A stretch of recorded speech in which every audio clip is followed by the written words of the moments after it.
بسم اللہ الرحمن الرحیم۔ السلام علیکم، میں ہوں سکینہ ناظم اور آج کا ٹاپک ہے ذوالحج کے مہینے اور قربانی کی فضیلت اور اہمیت کے بارے میں۔ ذوالحج کا مہینہ 4 محترم مہینوں میں سے ایک مہینہ ہے اور یہ مہینہ اللہ تعالیٰ کا پسندیدہ مہینہ ہے۔ اسی مہینے کے اندر حج بھی فرض ہوا اور قربانی بھی فرض ہوئی، اور ذوالحج کے مہینے کی جو عبادات ہیں، اعمال ہیں، وہ بھی اللہ تعالیٰ کے ہاں سب سے زیادہ افضل ہیں اور سب سے زیادہ جو ہے وہ اللہ تعالیٰ کے پسندیدہ ہیں۔ پورے سال میں کسی بھی دنوں کی عبادت جو ہے وہ اللہ تعالیٰ کو اس قدر پسند نہیں ہے جس قدر اس پہلے ذوالحج کے مہینے کے پہلے عشرے کی عبادات جو ہے وہ اللہ تعالیٰ کو بہت ہی پسند ہے اور اللہ تعالیٰ کے ہاں بہت فضیلت کی حامل ہے۔ پہلے عشرے کے روزے رکھنا بھی افضل ہیں، لیکن باقی روزے آپ اس کے اندر اپنے قضا روزے بھی ادا کر سکتے ہیں، لیکن 9 ذوالحج کا روزہ مسنون ہے۔ نبی اکرم صلی اللہ علیہ وآلہ وسلم نے 9 ذوالحج کا روزہ رکھا، تو اس لیے جو ہے وہ نبی اکرم صلی اللہ علیہ وآلہ وسلم کی سنت میں ہم یہ روزہ 9 ذوالحج کا رکھتے ہیں۔ قربانی، جیسا کہ حضرت ابراہیم علیہ السلام کی سنت کو تازہ کرنے کے لیے قربانی کی جاتی ہے۔ ہر سال لاکھوں کروڑوں لوگ جو ہے وہ قربانی ادا کرتے ہیں۔ نبی اکرم صلی اللہ علیہ وآلہ وسلم ہر سال 2 جانور جو ہے وہ قربان کرتے تھے، ایک اپنی طرف سے اور ایک اپنی امت کی طرف سے۔ تو یہاں پہ ہمیں یہ ثابت ہوتا ہے کہ ہم اپنے ساتھ اپنے والدین، اپنی اولاد یا اپنے بہن بھائیوں کے نام کی قربانی بھی کر سکتے ہیں اگر ہم ایک سے زیادہ قربانی کرنے کی طاقت رکھتے ہیں تو۔ اور قربانی کا مطلب یہ ہے کہ اپنی پیاری چیز اللہ تعالیٰ کی راہ میں قربان کر دینا۔ لیکن ہمارے معاشرے میں اب قربانی بھی ایک فیشن اور دکھاوا بنتا جا رہا ہے، لیکن یاد رکھیں کہ اللہ تعالیٰ فرماتا ہے کہ مجھے، جس کا مفہوم کچھ یوں ہے، قرآن پاک کے اندر اللہ تعالیٰ فرماتا ہے کہ مجھے تمہارے قربانی کے خون اور گوشت نہیں پہنچتا، بلکہ مجھے تمہارا تقویٰ پہنچتا ہے۔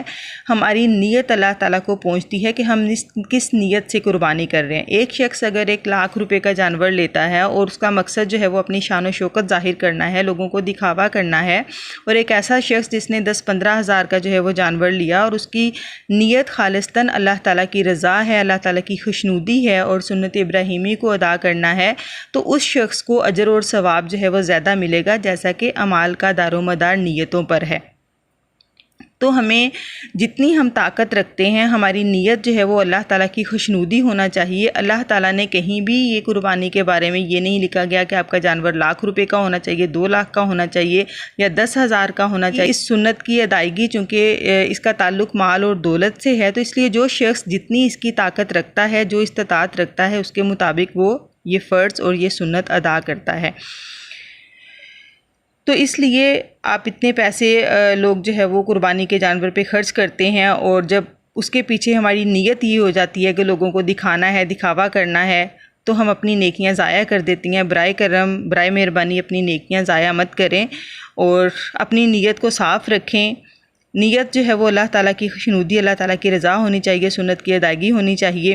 اور اسی طرح سے جب ہم قربانی کر لیتے ہیں تو قربانی کا گوشت، اس کو بھی شرعی طریقے سے اس کی تقسیم کریں۔ قربانی کے گوشت کی تقسیم 3 برابر حصوں میں کی جاتی ہے۔ ایک حصہ غریبوں کا ہے، ایک رشتہ داروں کا ہے، اور ایک حصہ جو ہے وہ ہم اپنے اہل و عیال کو ان کے لیے رکھتے ہیں۔ تو اس طرح سے جو ہے وہ قربانی کے گوشت کی تقسیم بھی کریں۔ نبی اکرم صلی اللہ علیہ وآلہ وسلم نے حضرت فاطمہ کو فرمایا کہ اے فاطمہ، قربانی کے وقت جو ہے وہ موجود رہو، کیونکہ جیسے ہی اس کا پہلا قطرہ گرے گا تمہارے سارے گناہ جو ہے وہ معاف کر دیے جائیں گے۔ تو اس طرح سے قربانی، جب جو شخص قربانی کرتا ہے اس کا اس ٹائم جو ہے وہ ذبیحہ کے پاس ہونا، یعنی کہ قربانی کے جانور کے پاس ہونا افضل ہے۔